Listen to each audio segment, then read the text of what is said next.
Bismillahirrahmanirrahim. Assalamualaikum warahmatullahi wabarakatuh. Minasan, konnichiwa. Kyo wa o genki desu ka? Bertemu lagi dengan saya Nanang Harmunasim di channel Nanang Chan, media belajar bahasa Jepang. Pada video kali ini kita akan membahas tentang penggunaan variasi pola kalimat, yaitu dalam hal ini pola kalimat ga arimas, yang artinya adalah diadakan atau terjadi. Contoh, suatu saat atau suatu ketika di kelas diadakan rapat, maka menggunakan partikel atau pola kalimat ga arimas. Atau suatu saat di suatu tempat terjadi entah kejadian apa, itu maka menggunakan pola kalimat ga arimas. Oke, namun sebelum video saya lanjutkan, saya mohon maaf jika dalam video saya ini hanya menampilkan suara dan gerakan tangan di atas kertas saja, tapi semoga video saya ini bermanfaat untuk kita semua. Amin ya robbal alamin. Oke, langsung saja kita ke pokok pembahasan, yaitu penggunaan variasi pola kalimat ga arimas, yang artinya adalah diadakan atau terjadi. Oke. Nah, di sini saya memberikan atau menyediakan pola kalimat yang akan kita gunakan nanti dalam penerapannya. Oke. Nah, di sini kita menggunakan kata benda.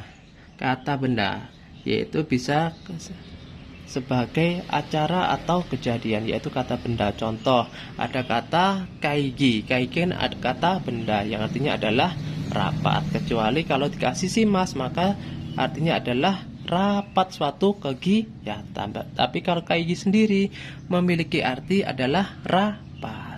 Contoh lagi, kata benkyo. Benkyo adalah kata benda, artinya sama belajar. Tapi kalau digabung atau diberi kata simas, contoh benkyo simas, itu suatu kegiatan belajar. Oke. Ya, di sini kita menggunakan kata benda, yaitu bisa acara atau kejadian.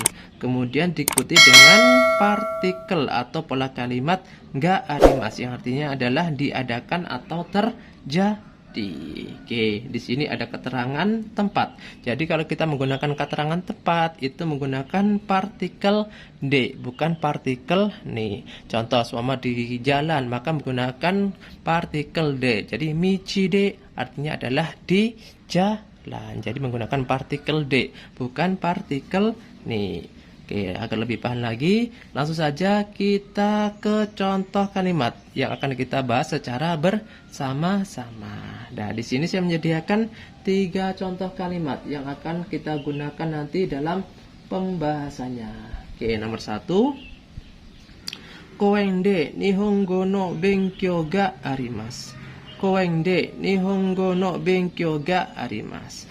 Koen artinya adalah taman. Maka dia menggunakan partikel D untuk kata keterangan tempatnya. Kemudian nihongo no benkyou. Nihongo artinya adalah bahasa Jepang. Kemudian dikasih partikel no, kemudian diikuti dengan kata benkyou artinya adalah belajar.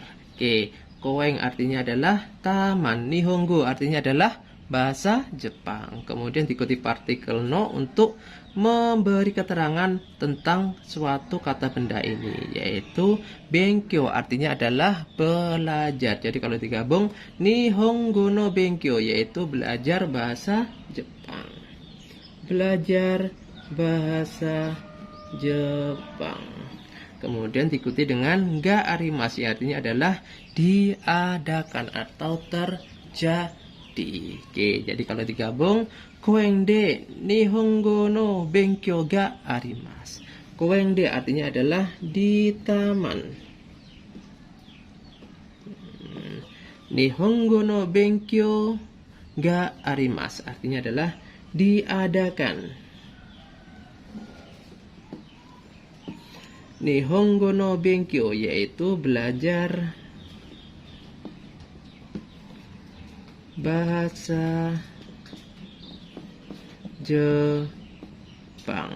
Oke, jadi kalau digabung, koen de nihongo no benkyou ga arimasu. Di taman diadakan belajar bahasa Jepang. Nah, seperti itu caranya.